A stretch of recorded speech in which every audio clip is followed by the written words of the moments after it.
was with Amber Heard, and she was doing some crazy stuff to him. And all the evidence kind of lined up that she was freaking crazy.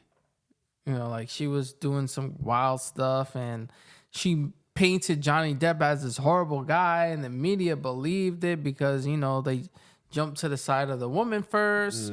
But it's like, look, you know, they have we in America, we have this thing called Lady Justice, right? And she wears a blindfold and she has the scales, right? So at that point, you got to listen to the accusations rather than looking at the gender of who is who.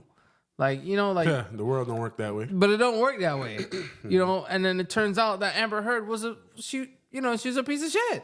She was the one else instigating a lot of this stuff. But it really made it seem like Johnny Depp was like the main one. And he was kicked off of Pirates of the Caribbean. Look, lost money, and he's a really good actor. Yeah. Now, I don't think you could even make another movie without him. You know, these days when they try to recast people, it just don't hit the same no more. Because it's like, you know, they just really don't hit the same no more. But I'm like, yo, Johnny Depp is a good fucking actor, yo. He hasn't been in anything since. And it's like, my favorite movie from him was Public Enemy #1. That movie was fucking beast, yo. Like, that's one of my most favorite Johnny Depp movies. But now I don't really see him in much like that. Because again, it's still that sting of being accused. And I did see him in a movie with Forrest Whitaker though. Recently.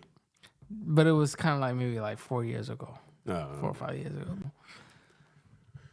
But yeah, it's always that sting, no matter what it is, being accused, and there are going to be people who just not for it. And some people or organizations just don't want to deal with it. Like, look, we know you're innocent, but the blowback is just not worth it. But my thing is like, why do they care that much about it?